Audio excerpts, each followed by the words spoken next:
What's going on, everyone? Chris from Pickdawgz.com here with your free pick in the Miami Marlins versus Tampa Bay Rays Major League Baseball matchup going down Tuesday, June 4th, 2024. Just a reminder, if you haven't already, make sure you subscribe to our channel and smash that thumbs up. And if you're looking for my best bets, the games that I love, including my daily $19 best bet, make sure that you head on over to Pickdawgz.com and click the Premium Picks tab at the top of the page. Also, make sure you check out my 2024 Major League Baseball Grand Slam Season Pass. This is for the bettors that are betting $1,000 or more per game on Major League Baseball this season. What it's going to get you access to is the weighting and rating of my plays for the first time. You're going to know where my biggest bets on the board are. It's also going to get you access to my nerfies and yerfies and my first 5 plays, as well as plays that I make throughout the day, based on things like line moves, money moves, pitching changes, and lineup changes. So if that sounds like something you're interested in, and that's the kind of bankroll that you're working with, text 775-636-7674. We'll get you some more information. But let's get to this one between the Marlins and the Rays, and the Miami Marlins sending out Jesus Luzardo for the start here, while the Tampa Bay Rays will counter with Ryan Pepiot. And Luzardo, had his first bad start in a while. I mean, he was rolling, coming back off the injured list, and then was sitting on back-to-back shutouts of 6+ innings. And last time out at Petco Park, gave up 3 runs on 7 hits. It wasn't a terrible start, but the Padres jumped on Luzardo in the first inning, and with how bad the Marlins offense has been at times this season, it was really hard for them to get back into that game, and they didn't. I mean, they lost that game 4-0, and the Miami Marlins as a team offensively were held to 6 hits.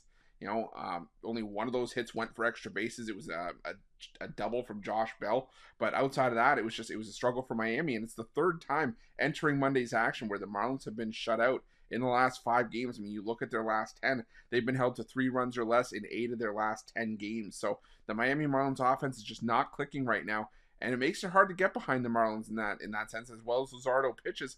Last time I checked, when you want to win a baseball game, you got to score more runs than the other team, and the Miami Marlins are just not doing that, and it's kind of why they found themselves at 21-39 entering Monday's action. Now, on the other side, you got the Tampa Bay Rays sending out Ryan Pepiot here, and Pepiot has been okay since returning from the injured list himself. I mean, giving up 3 runs in his return against the Boston Red Sox over 4 innings, and then last time out, 2 runs allowed on 3 hits over 5 2/3 against the Oakland A's. If there's one thing that you can say, though, for Pepiot is that even in limited action, he's not given up many hits. I mean, he's allowed 3 hits or less in his last 6 starts. The majority of those have gone into the 6th inning, and some of those 6 full. So Pepiot's pitching really well for the Rays right now. The problem for the Rays is that their offense hasn't been overly consistent themselves. I mean, they've scored 4 runs or less in the bulk of their last 9 games. In 7 of their last 9, they've scored 4 runs or less. So to me, this just feels like a low-scoring game. I think you can honestly make a case for either side in this one. When I look at the Rays, I see a 4-3 win for Tampa Bay. When I look at the Marlins, I see like a 3-2 win if Miami were to win this game. So I'm going to go with the under 7.5 in this one. I'm not saying it's going to be a pitcher's duel. I just think you have 2 teams that are so inconsistent offensively that it makes it really hard to trust them in a spot like this. And I think that, given the pitching matchup and just given the fact that, like I said, these are 2 teams that at times can really struggle to put runs on the board, the under for me has got to be the play here. So give me the under 7.5 between the Rays and the Marlins, and that's going to be my free pick.